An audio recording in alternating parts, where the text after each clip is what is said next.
yang pada saat ini ada di Indonesia. Pada tanggal 31 Maret 2020 kemarin, Joko Widodo itu menyatakan bahwa pemerintah daerah dilarang untuk bertindak sendiri. Seperti Jakarta, mereka melakukan lockdown lokal.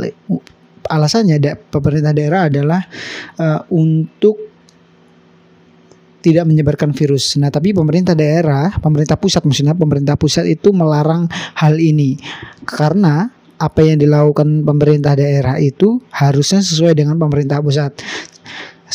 Karena pemerintah daerah itu adalah kepanjangan tangan dari pemerintah pusat. Nah, hal ini dituturkan oleh Joko Widodo melalui Undang-Undang Nomor 6 Tahun 2000 tentang karantina kesehatan, sehingga inilah kepanjangan tangan dari pemerintah pusat, sehingga ketika pemerintah daerah melakukan sesuatu tindakan itu harus sesuai dengan pemerintah pusat. Nah, pemerintah telah menetapkan COVID sebagai jenis penyakit dengan faktor risiko yang menimbulkan kedaruratan kesehatan masyarakat, dan oleh karenanya pemerintah mendapat status kedaruratan kesehatan masyarakat. Untuk mengatasi dampak wabah tersebut, saya telah memutuskan dalam rapat kabinet bahwa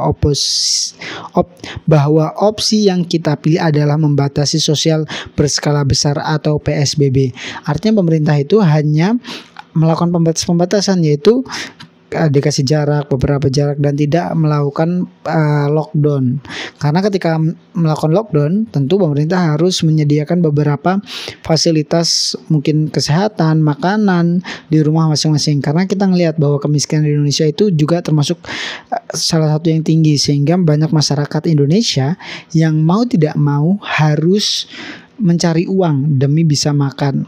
Karena ada beberapa postingan dari teman saya menyatakan bahwa beberapa orang mungkin seneng gitu dengan lockdown, tapi beberapa lagi mereka sedih karena nggak bisa makan gitu. Nah, ini menjadi salah satu alasan kenapa lockdown itu tidak dilakukan oleh pemerintah. Dengan terbitnya PP ini semua jelas. Para kepala daerah yang saya minta tidak membuat kebijakan sendiri-sendiri yang tidak terkoordinasi. Semua kebijakan di daerah harus sesuai dengan peraturan, berada dalam koordinator undang-undang dan PP serta Kepres tersebut. Polri juga dapat mengambil langkah-langkah penegakan hukum yang terukur dan sesuai dengan undang-undang agar PSBB dapat berlaku secara efektif dan mencapai tujuan mencegah meluasnya wabah. Polri juga bisa melakukan langkah-langkahnya, namun harus sesuai juga dengan kepanjangan tangan dari pusat. Polres daerah-daerah itu saat ini melakukan pembubaran warkop ketika sudah mencapai jam tertentu gitu, atau memberi batasan-batasan agar tidak terjadinya kumpul-kumpul, karena kumpul-kumpul tersebut bisa menjangkitkan virus-virus corona. Nah, yang pertama, kesehatan masyarakat adalah yang utama. Oleh sebab itu, kendali penyakit COVID dan obati pasien yang terpapar. Kedua, kita siapkan jaring pengaman sosial untuk masyarakat lapisan bawah agar tetap mampu memenuhi kebutuhan pokok dan menjaga daya beli. Kenapa menjaga daya beli ini penting? Karena kita ngelihat uang dolar kita pada saat ini saja, kita lihat dolar KIDR pada tanggal saat ini mencapai 16.715. Artinya daya beli masyarakat di Indonesia itu sudah mulai menurun dan menyebabkan banyak hal juga yang akhirnya dolar itu meningkat dan rupiah melemah. Nah, teman-teman, kemudian pemerintah juga yang ketiga menyampaikan menjaga dunia usaha, utama usaha mikro, usaha kecil, usaha menengah agar tetap beroperasi dan mampu menjaga penyerapan tenaga kerja. Agar perusahaan-perusahaan kecil di daerah atau yang ada di sekitar kita itu bisa terjalan dengan aman.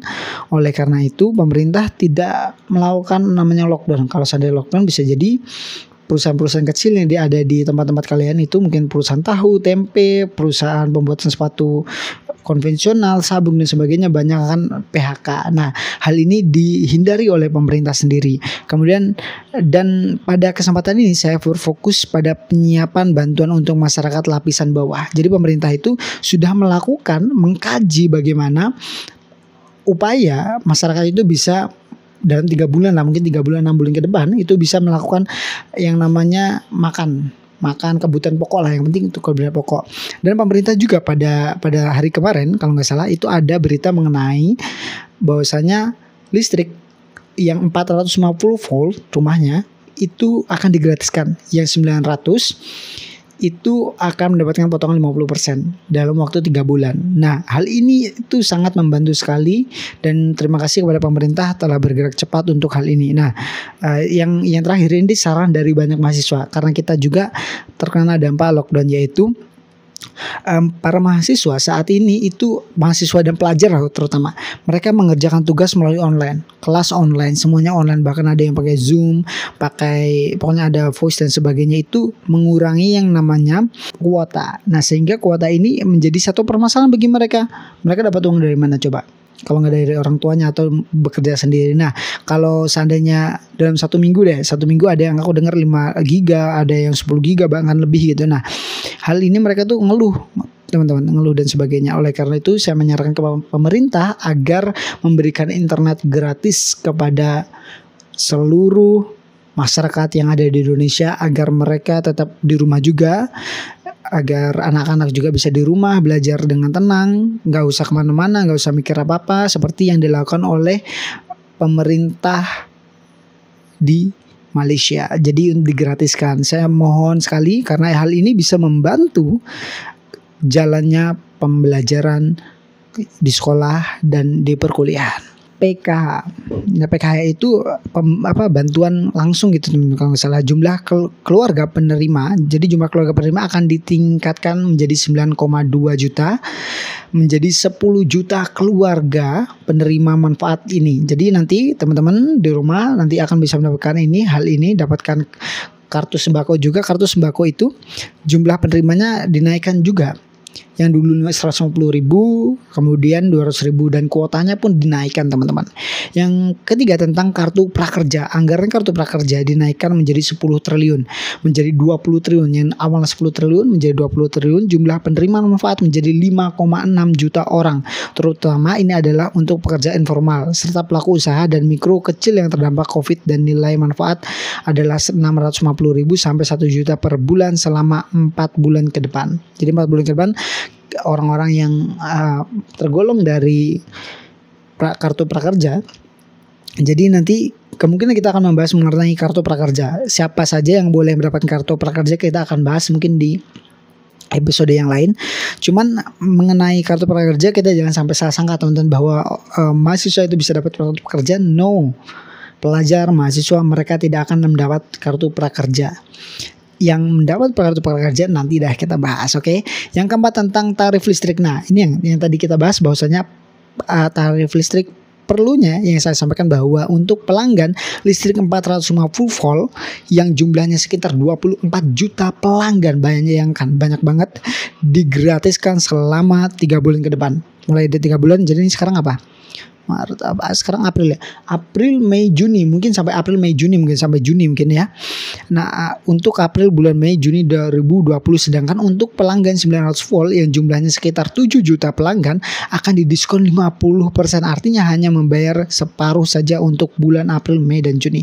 Hal ini sangat membantu. Kenapa teman-teman? Karena ketika kita di rumah aja membatasi kegiatan kita mulai dari sekolah dan sebagainya, jadi seluruh Indonesia nih masyarakatnya 200 atau berapa juta orang di Indonesia itu di rumah, sehingga mereka menggunakan listrik secara bersamaan dan secara besar-besaran gitu. Nah, itu yang menjadi permasalahan sehingga pemerintah memberikan subsidi gitu. Nah, yang kelima perihal antisipasi kebutuhan pokok, pemerintah mencadangkan 25 triliun untuk memenuhi kebutuhan pokok serta operasi pasar dan logistik. Keenam perihal keringanan pembayaran kredit bagi para pekerja informal, baik itu ojek online, sopir taksi dan pelaku UMKM, nelayan dengan penghasilan harian dengan kredit di bawah 10 miliar. OJK telah menerbitkan aturan mengenai hal tersebut dan dimulai berlaku bulan April ini. Telah ditetapkan prosedur mengajukannya tanpa harus datang ke bank atau perusahaan leasing, cukup melalui email atau media komunikasi digital seperti WA. Jadi orang-orang yang punya cicilan, punya tanggungan, kalian bisa menghubungi leasing, atau mungkin orang-orang yang kalian utangi itu kalian chat itu, atau melalui email, atau ya kalau nggak ngerti telepon aja, Pak ini saya gini. Nanti mungkin ada prosedurnya yang kalian bisa ikutin. mungkin kita akan juga cari riset tentang bagaimana pemerintah melakukan program ini. Mungkin di video selanjutnya teman-teman kita akan membahas bagaimana pemerintah melakukan kredit selama 3 bulan ini. Kredit itu akan dibatasi gitu. Jadi sehingga orang-orang pada saat ini kena corona tidak mendapatkan penghasilan yang tetap yang cukup, sehingga pemerintah melakukan peraturan ini. Oleh karena itu, ini saja yang bisa saya sampaikan. Saya terima kasih yang sudah menonton video ini dan semoga bisa membantu, memberikan manfaat, dan yang terpenting adalah yang bisa di rumah aja. Kalau kalian bosen, carilah keseruan, mungkin dari membaca buku, nonton film, lakukan hal-hal yang bermanfaat, dan olahraga. Olahraga nggak usah perlu di luar ruangan, bisa di dalam ruangan. Kemudian lakukan ibadah Kemudian kalau keluarga yang lengkap, lakukan ibadah keluarga bersama. Kemudian yang lainnya juga, mungkin aku nggak ngerti, mungkin kalau di non muslim atau orang Kristen itu ibadahnya apa, harus ke gereja dan sebagainya. Kalau enggak, bisa di rumah aja bareng keluarga gitu ya. Dan untuk yang muslim, selalu berdoa agar apa yang kita inginkan di lebaran kita bisa kumpul bersama, kita bisa berkumpul bersama. Dan saya ucapkan terima kasih lagi karena sudah menonton video ini sampai selesai, dan saya tutup video ini dengan wassalamualaikum warahmatullahi wabarakatuh.